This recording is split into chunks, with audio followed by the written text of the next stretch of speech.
Hi guys, welcome on my YouTube channel शिक्षा दीक्षा। तो चलिए स्टार्ट करते हैं आज की अपनी वीडियो। आज की हम अपनी इस वीडियो में मैथ से रिलेटेड बहुत सारे अच्छे क्वेश्चन पढ़ने वाले हैं। एंड आज जो टॉपिक मैंने सिलेक्ट किया है वो है ratio and proportion. And guys, अब आप बिल्कुल चिंता मत कीजिए क्योंकि अब हम बिल्कुल अच्छे से पूरा डीपली हम उस चैप्टर को पढ़ेंगे। जैसे आज मैंने रेशियो एंड प्रोपोर्शन स्टार्ट किया तो ये रेशियो एंड प्रोपोर्शन का पार्ट 1 होगा। आगे और भी पार्ट्स में इसके लाऊंगी।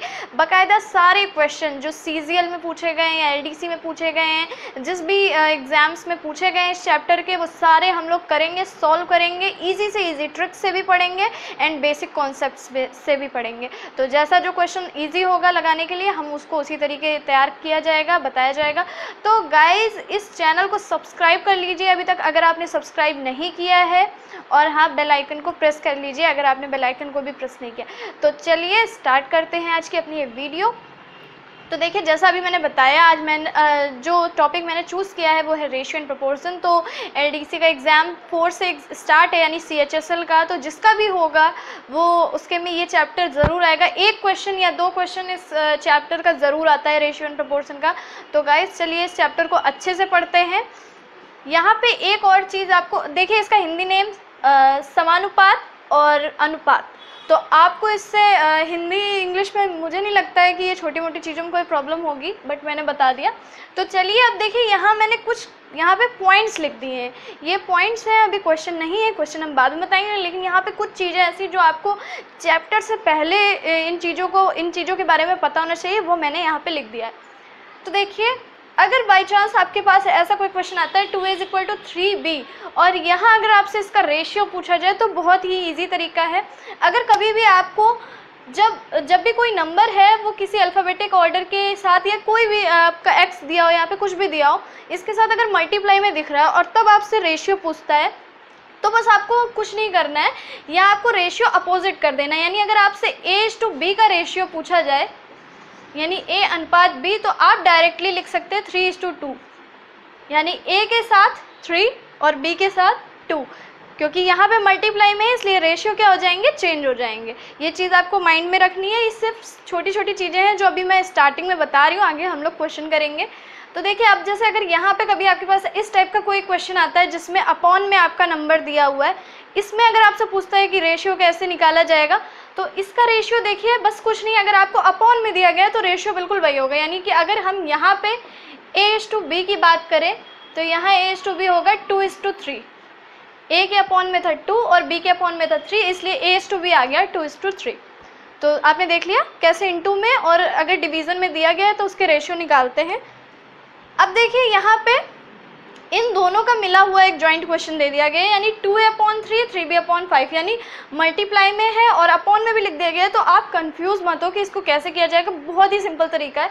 अगर यहाँ मैं आपसे कहूँ कि इसके a और b के अगर हम निकालें कि A/B क्या होगा, तो सबसे पहले आपको देखिए, अगर हम इसको देखें तो ये 2/3 मल्टीप्लाई में है, डिवाइड में है, मल्टीप्लाई के साथ डिवाइड में भी दिया गया है। यानी ये अगर आप चेंज करेंगे इसको मल्टीप्लाई में तो ये उल्टा हो जाएगा, यानी 3/2 2/3 दिया हुआ है, तो ये आपको यहाँ पे जो आ जाएगा नंबर, ये आ जाएगा 3/2, और एक जो साथ में नंबर दिया गया है 3/5, ये आपका हो जाएगा 5/3।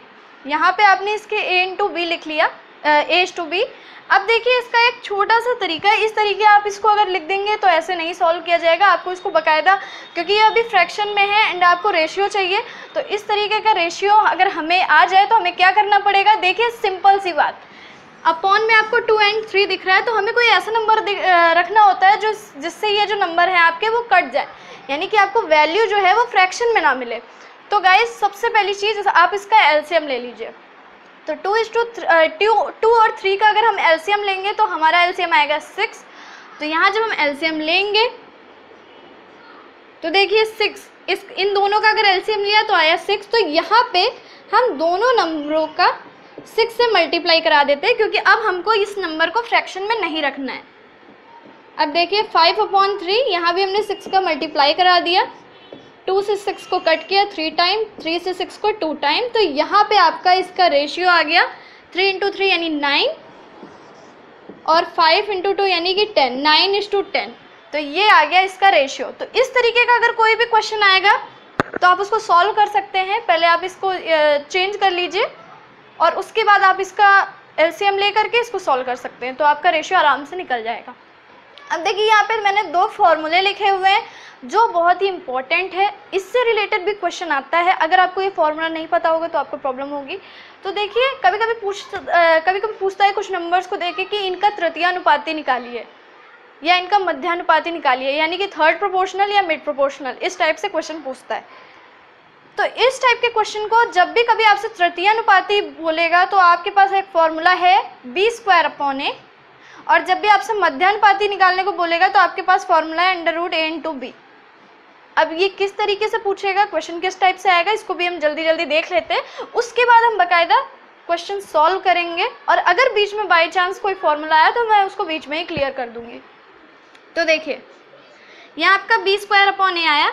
चलिए हम कंसीडर कर देते हैं कि b जो a है वो आपका 18 है और b को हमने ले लिया 24। इस टाइप का कोई हमारे पास क्वेश्चन आया है जिसमें a 18 है b 24 है। अब अगर आपको निकालना है इसका तृतीयानुपाती तो आप क्या करेंगे, b² फॉर्मूला लगाइए, 24 × 24/18। तो देखिए b² हमारा ये हो गया। अब यहाँ हम इसको कट कर लेते हैं, 6 से कट कर लेते हैं और इसको 3 8 जा, तो ये देखिए 8 और 4, यहाँ ये आ गया हमारा 32। तो ये हमारा तृतीयानुपाती आ गया। अगर बाई चांस आपको अगर ऐसा कोई क्वेश्चन आएगा तो a और b की वैल्यू दी होगी या फिर नहीं दी होगी, तो आप उससे आराम से निकाल सकते हैं, इस टाइप के तरीके से निकाल सकते हैं वैल्यू। उसके बाद आपको ये फॉर्मूला लगाना पड़ेगा b²/a, और उसके बाद आप जब इसको सॉल्व कर लेंगे तो आपके पास आंसर हो जाएगा तृतीयानुपाती का। तो ये बहुत ही अच्छा फॉर्मूला है। कोई देखिए मैं शॉर्ट से शॉर्ट तरीका आपको बताने का कोशिश कर रही हूँ, इससे ज़्यादा शॉर्ट शायद इसमें कुछ भी नहीं है। अगर आपको आता है तो अच्छी बात है, वरना आप इस तरीकों को ध्यान से समझिए। एंड अगर कुछ भी आपको लगता है कि ये आपके लिए इंपॉर्टेंट है तो वीडियो को पॉज करके उसको नोट ज़रूर कर लिया करिए। तो चलिए देखिए यहाँ पे मध्यानुपाती को हम इस तरीके से लिखते हैं √a/b। तो जैसे यहाँ पे मैंने अभी a भी लिए थे तृतीयानुपाती के लिए, तो इसी तरीके का हम कुछ मध्यानुपाती के लिए भी ले लेते हैं।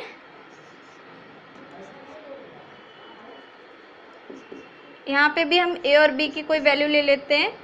चलिए a ले लेते हैं 9 एंड b ले लेते हैं 64।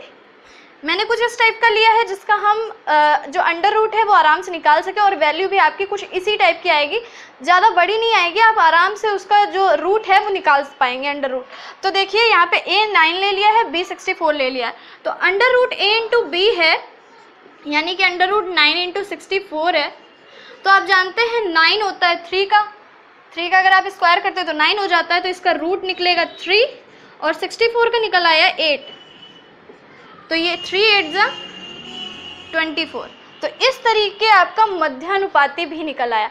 आपको ये दोनों फॉर्मूले माइंड में अच्छे से रखने हैं और ये चीज़ें भी रखनी है। अगर ये चीज़ें इतनी आपने कर ली तो जो छोटे मोटे क्वेश्चंस आते हैं बेसिक वाले, वो तो आपको उनको तैयार करने की अलग से कोई ज़रूरत नहीं है। बाकी हम बेसिक वाले क्वेश्चन भी आज बताएंगे, और मैंने जैसे बोला कि और भी पार्ट्स हम लाएंगे आगे, उसमें पूरा डीपली रेशियो एंड प्रोपोर्शन होगा। आपको बिल्कुल भी परेशान होने की ज़रूरत नहीं है कि हमें रेशियो एंड प्रोपोर्शन के कुछ क्वेश्चन छूट गए। मैं सब टाइप के क्वेश्चन कवर करने की कोशिश करूँगी। बाकी एक बहुत इंपॉर्टेंट चीज़ है, वो हर जो भी एग्ज़ाम देता है उसको ये चीज़ पता होगी कि जितने भी क्वेश्चन कराए जाएंगे ज़्यादा से ज़्यादा मैं शायद 50 करवा दूँ, 60 करवा दूँ, उससे ज़्यादा। लेकिन अगर आप चाहते हैं कि आपका एग्ज़ाम निकले तो आपको कोई ना कोई बुक ज़रूर लगानी होगी गाइस। उस बुक को लगा के आप और ज़्यादा जब प्रैक्टिस करेंगे तो आपको और ज़्यादा कॉन्फिडेंस आएगा और आप जल्दी से उस क्वेश्चन को कर पाएंगे। तो चलिए स्टार्ट करते हैं।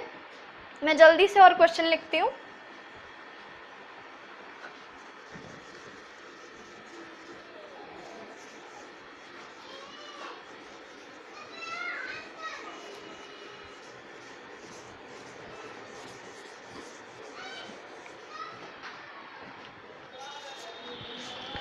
तो देखिए हमारे पास एक क्वेश्चन है, if a/b is 7:9,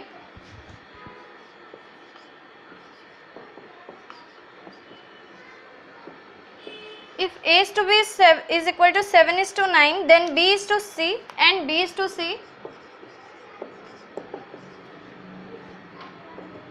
5:7, then what is a/c? इस टाइप के क्वेश्चन गाइस बहुत आते हैं, बहुत आते हैं। एंड अगर पेपर थोड़ा इजी बनाया है तो उसने इस टाइप का क्वेश्चन भी दिया होगा। और दूसरी बात, इस टाइप के क्वेश्चन आपको एलडीसी में बहुत मिलेंगे और इसके साथ साथ और भी टाइप के क्वेश्चन आते हैं। अगर वो थ्योरेटिकल है तो उस टाइप के क्वेश्चन भी आते हैं, लेकिन इस टाइप के क्वेश्चन भी बहुत पूछे जाते हैं। तो देखिए, एक सिंपल सा क्वेश्चन है कि अगर A/B 7:9 है और B/C 5:7 है, तब A/C क्या होगा। तो इसको करने का एक बहुत ही सिंपल तरीका है गाइस।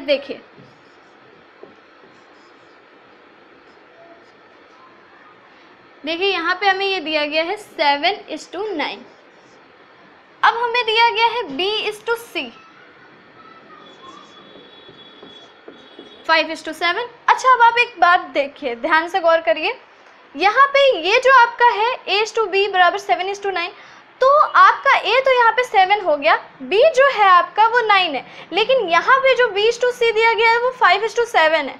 तो ये ऐसा क्यों हो रहा है, अलग अलग रेशियो क्यों हो रहा है। रेशियो इसलिए अलग अलग हो रहा है क्योंकि नंबर अलग है। लेकिन आपको क्या करना पड़ेगा, जो चीज़ कॉमन है, अगर आपको कोई भी जो चीज़ है, जैसे लाएंगे यहाँ पे B कॉमन मिल रहा है, दोनों में B है, तो आपको उसको एक के नीचे लिखना पड़ेगा। जैसे कि अब हमने B/C लिखा है, तो B/C हमारा 5:7 है। देखिए मैंने B के नीचे B लिख दिया। ये चीज़ आपको ध्यान में रखनी पड़ेगी। इसको आप नीचे रख दीजिए ताकि आपको आराम रहे, आप आराम से कर सको। अब देखो यहाँ पे 9 है, यहाँ पे 5 है, बस आपको इतना समझना है कि हमको B को इक्वल करना है, यानी दोनों में B इक्वल रहे। तो यहाँ पे B को इक्वल करने का सिर्फ अभी एक तरीका है कि आप यहाँ पे 5 से मल्टीप्लाई करा दीजिए इस पर, और यहाँ करा दीजिए 9 से मल्टीप्लाई। तो यहाँ आपका जो B है वो बिल्कुल इक्वल आ जाएगा। तो देखिए जब मैं यहाँ मल्टीप्लाई कराऊंगी तो ये आ जाएगा 35:45। ये आपका ये आ गया, और ये आ गया 45:63। देखिए यहाँ पे ये दोनों नंबर थे जिनमें 9 और 5 था B, तो हमने B को करा लिया इक्वल।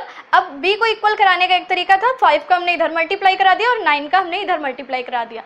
तो उसके बाद जब मल्टीप्लाई कराने के बाद आप देखिए आपका जो B था वो सेम हो गया है। इस चीज़ को आप देखिए, और आपको यही करना है, आपको अपने B को सेम कर लेना है। अब उसने पूछा क्या आपसे, A/C, तो देखिए बस कुछ नहीं, आपका A/C क्या हो गया 35:63। तो यही क्या हो गया आपका आंसर। यहाँ पे ये हो सकता है अगर ये वैल्यू कट रही है, बाई चांस ये वैल्यू अगर कट रही है तो वो और ज़्यादा उसको सॉल्व करके देगा, और अगर नहीं कट रही है तो जैसे यहाँ पे अभी वैल्यू नहीं कट रही है तो ये आपको नॉर्मली ऐसे ही वैल्यू दे देगा।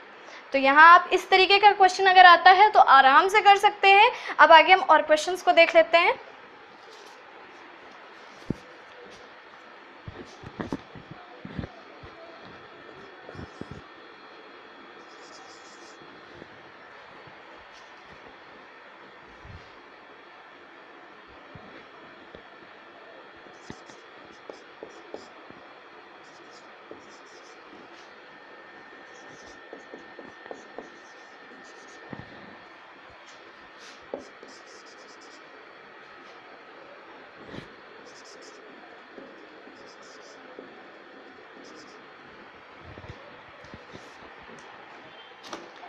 देखिए एक इस टाइप का क्वेश्चन आया है, x is equal to 1/3y, y is equal to 1/2z, then ratio आपको निकालना है x:y:z।